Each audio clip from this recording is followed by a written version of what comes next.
Hey everybody, Liz here with TTB Media and Consulting Inc. We are here today on our Playbook Live. We're going to talk tryouts. I know it feels like the season just ended, but as we all know in the sports world, our seasons tend to blend together. When you're here, give me a like, send me love, say hi.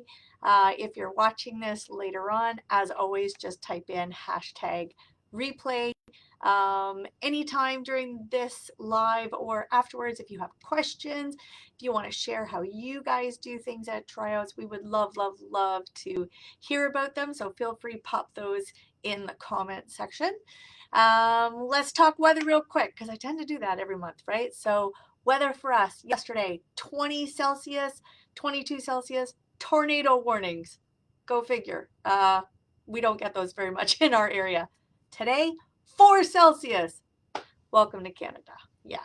Anyway, a little bit chillier today, still nice and sunny as you can see out my window here.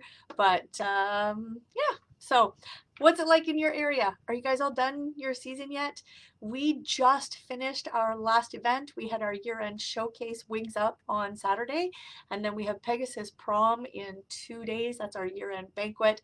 And then that's it for season 11 for us. Season 12 starts at the end of the month or third week of May with our assessment clinic. So we're going to talk about those today, talk about how we've done tryouts in the past and how we do them now and why we think that way, the way we do it now, is the best way we've done them ever. So originally when we first started, we did, well, first of all, we didn't even really have tryouts.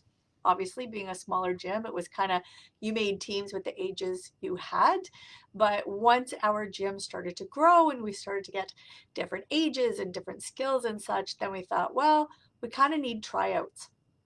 So we started by having athletes come in for a 1 hour session or no, actually, I think it was a 2 hour session back then because we tested them on everything. We tested them on jumps. We tested them on building. We tested them on how they could perform over one night. And we brought in everybody all at the same time because, that's not chaotic at all. And just did our best. We wrote a few notes here and there and decided, okay, this person needs to go on this team and then this one goes over here and stuff. Then we got bigger again. So then we moved to a time slot where certain ages came in together, but now they were coming over 2 days. So same thing though, we're testing jumps, we're testing tumbling, we're testing building in a couple of hours with a whole bunch of people at the same time. We thought it worked well. We were able to make teams, but then we decided we needed it to be easier for us. So instead of our attention being diverted to a whole bunch of different kids all at once, we decided to bring them in individually. So individually means obviously there was no building, but that's okay. We tested them on an assessment sheet for jumps and tumbling and dance, and then we brought them in a separate night for their stunt skills. That worked okay. We did that for a couple of years. 2 years ago, we moved away from that when someone suggested how they do their tryouts. And what they do is they bring in athletes according to the level they want to try out for, and they ran them over 4 to 6 weeks. So being a smaller gym and having pretty much just level 1, maybe a few scattered level 2 athletes in our gym, we couldn't divide it by level, but we could start dividing it by age. And we could also extend it. So one of the things that we decided would be a really good fit for us was to run tryouts over multiple days with the same athletes, because how many of you guys have that one hit wonder? They come in, they throw the basket, they throw all their tumbling skills, and you're like, yes, this is a solid level such and such athlete. You put them on that team, and then you never see those skills again, right? So you've got a one-hit wonder coming in, your tryout rock star. So what we did a couple of years ago is we moved to a 4-week tryout process, we still have athletes come in for individual assessments. So with that, they fill out a sheet that says this is the team they want to try out for, this is the position they want to try out for, whether or not they're interested, what kind of season they're interested in. We give them 3 options and they're allowed to choose 2. So they can choose to win, choose to have fun, choose to be challenged. But they're not allowed to choose all 3 because we all know you don't get all 3 with that, right? So it gives us a good idea of what kind of mindset they may have. If they want to win and have fun, obviously we would look at maybe a lower level team for them. If they want to be challenged and have fun, so it's that kind of combination. It really does help us put the teams together, and it also helps us help them set their expectations for the season. So we do our individual assessment clinics. They run over 3 evenings towards the end of May for us. We hold clinics, individual clinics, little 30-minute things for tumbling and jumps and that sort of thing ahead of time. And then athletes can come and they can sign up for the assessment clinic. If they have picked up their new season deposit, there's no charge for the assessment clinic. However, if they have not, we charge $25, and that basically covers the cost of our staffing and such at the time we take to do their assessment. When they register for a full year team after that, so if they choose to join a team with us after, we put that $25 back on their account as a credit to go towards their cheer fees. So technically, if they're going to join a team at Pegasus, they're not out any extra money, but it does help with those that are, oh, I'm going to try out here, and then I'm going to try out here, and then I'm going to try out here, to see which team is going to give me the level that I want or the spot that I want.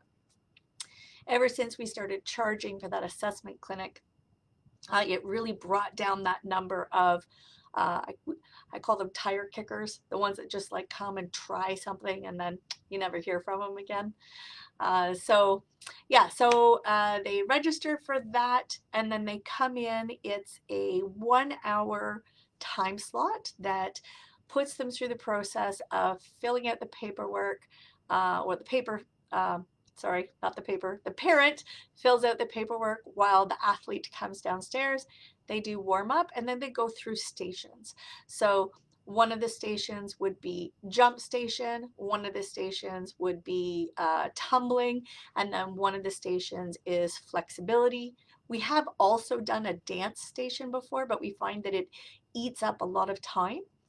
Last year, we tried to give them a tryout dance that they needed to learn ahead of time, and we just found that not everyone knew it. So we wound up having to teach people anyway, so we just didn't bother for this year's clinics.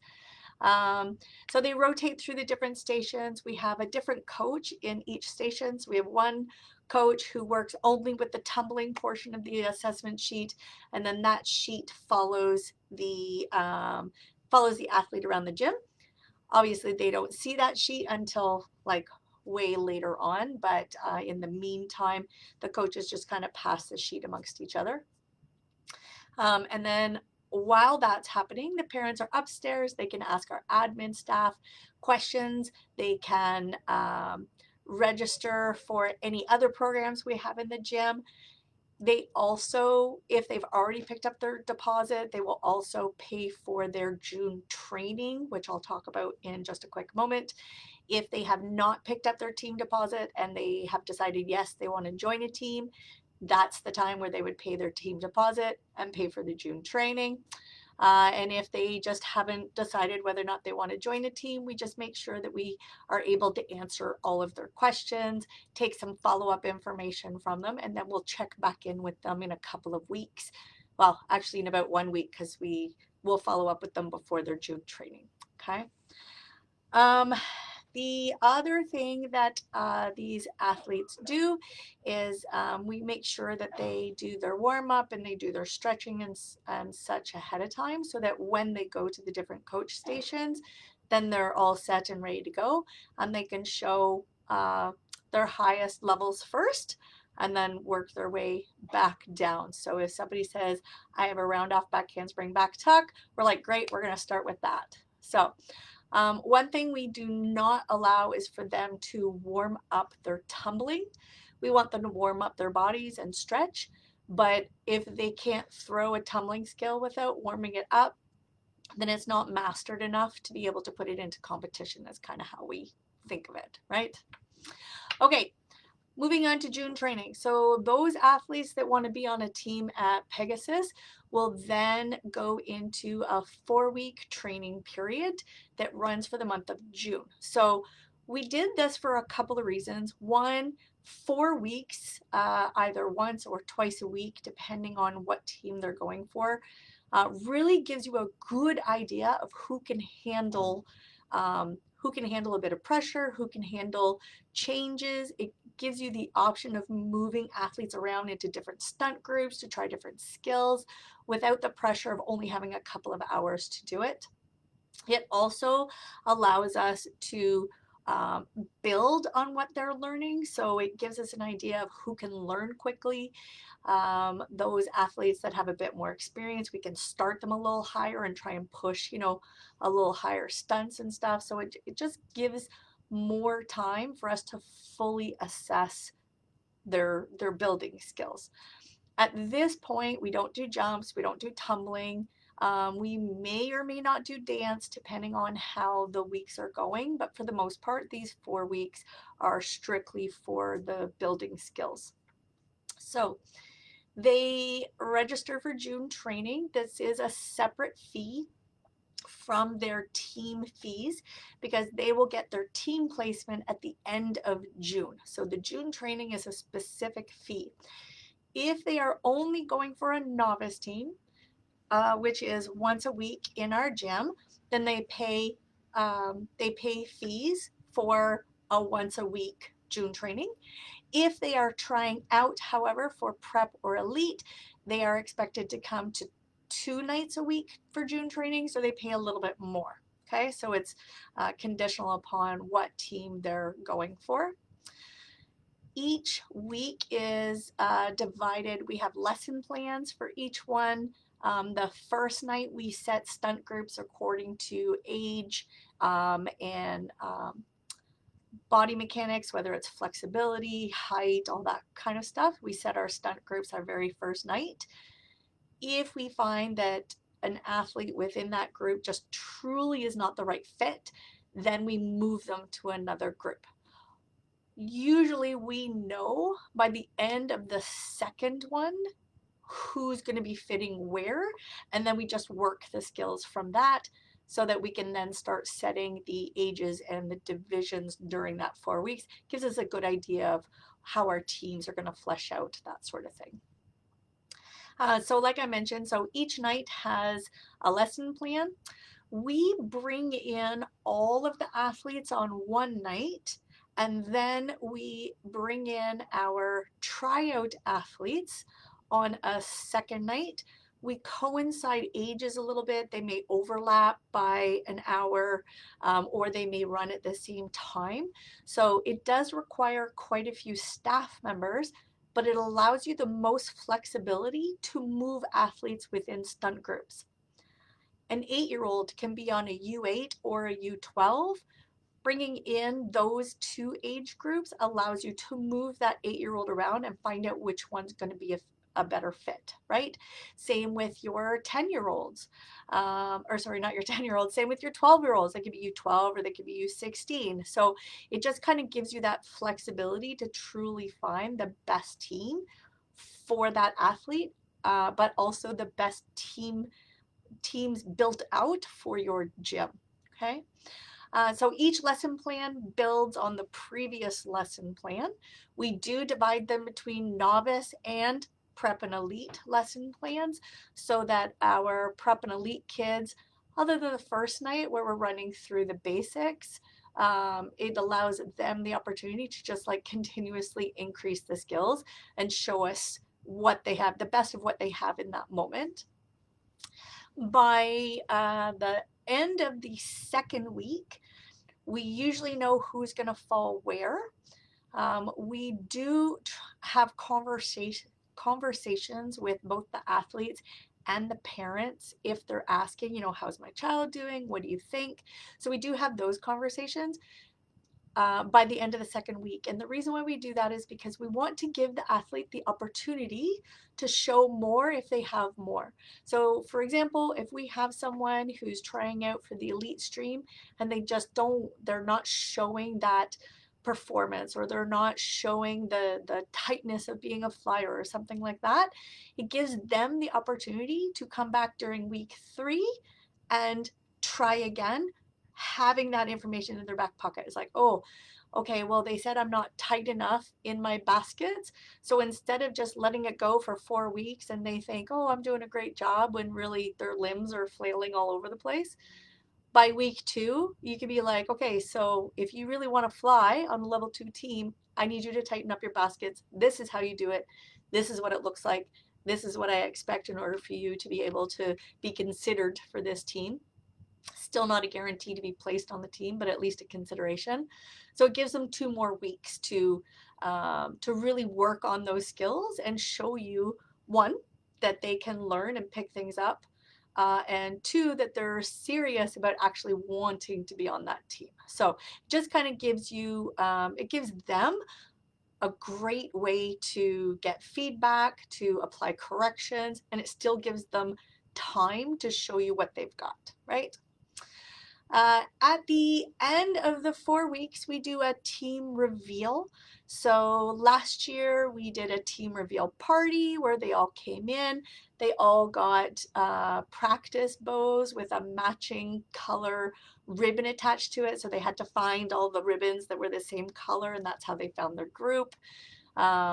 The year before, they all got t-shirts. So they had t-shirts and matching bows for the color. So they had to find the matching bows.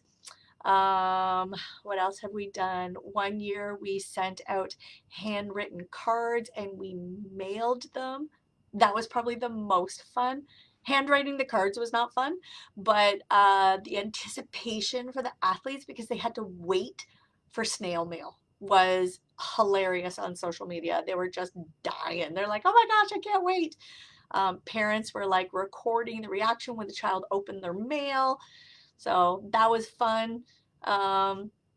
This year, we're doing a similar kind of idea, but they don't have to wait for snail mail, but they are going to have to wait for their team reveal. We're not going to be doing it at a party per se. I'm not going to share that with you guys because it's a surprise for our athletes, but I'll share it with you another time. So once they find out their team, then their parents are given a link to register for that team, and that starts their team fees.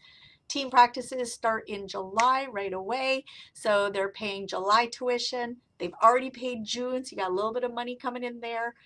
You've done clinics in May, so you had a little bit of money coming in there. April, of course, being the end of your season, our last payments.